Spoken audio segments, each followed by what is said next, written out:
Unfortunately there are millions of people, ہمارے پاکستان میں بہت کم لیکن جاپان میں اور ناروے میں, اسکینڈینیوین کنٹریز میں, they have stop marrying women and they are having now باللہ sex toys as a replacement. اور اب اس طرح کی بہت ساری چیزیں جو ایون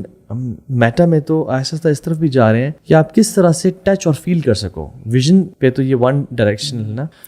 2D and 3D آپ you touch and feel the things as well. اب اس طرح جا رہے ہیں پھر تو لوگ ایک دوسرے پہ ڈیپینڈنٹ ہی نہیں ہوں گے. اپنی دنیا کریٹ کی ہوئی ہے, وہاں شادی کی ہوئی ہے, اور وہ سارا یہی اسٹف ہے, وہ سارا یعنی فیک ہے. ایک بڑی دلچسپ ڈبیٹ چل رہی ہے کہ روبوٹ سے اگر شادی ہو جائے اور اس کو ہم طلاق دینا چاہیں یا اس کو سیپریٹ ہونا چاہیں تو ہمیں دشواری یہ آ رہی ہے کہ مطلب ہماری سیٹسفیکشن نہیں ہو رہی کہ ہم نے اس کو اپنی زندگی سے نکال دیا, کیونکہ اس کے پاس ہماری ساری میموریز ہیں. تو اس کے پاس سارا وہ مطلب وہ ڈیلیٹ کیسے کریں اور وہ مطلب کیسے اس کو ایبنڈن کیسے کریں, مطلب یہ ساری مطلب دماغ کیسا. میں اکثر یہ سوچتا ہوں کہ جو ہمارا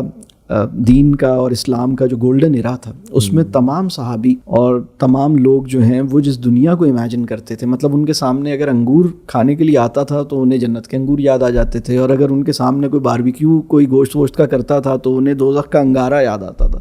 اور اگر کوئی تعریف کرتا تھا یا کوئی بات ہوتی تھی تو مطلب کوئی تکلیف پہنچتی تھی تو وہ کہتے تھے کہ بھائی یہ آرام تو ہمیں وہاں ملے گا. اس طرح کی وہ زندگی میں رہتے تھے. تو اگر دیکھا جائے تو ایک میٹاورس, اگر میں ایک لفظ بڑا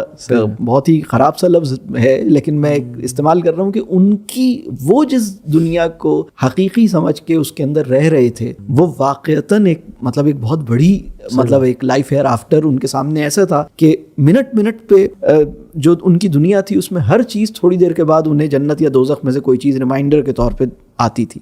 لیکن اس وقت کی صورتحال کیا ہو گئی ہے کہ لوگ ایک سائبر ورلڈ کے اندر اس طرح چلے گئے کہ انہیں یہ والی جو فزیکل ورلڈ ہے یہ بتانا پڑتا ہے کہ بھائی ایپل کا اصل مطلب وہ کھانے والا سیب ہے, ماؤس کا اصل مطلب وہ چوہا ہے جو کمرے میں آ گیا ہے اس کو مارو کے باہر نکالو. تو یہ مطلب اسے بتانا پڑتا ہے کہ مطلب اسے بھول گیا ہے کہ سیب کھانے کی چیز ہے, تو وہ کہہ رہا ہے کہ مطلب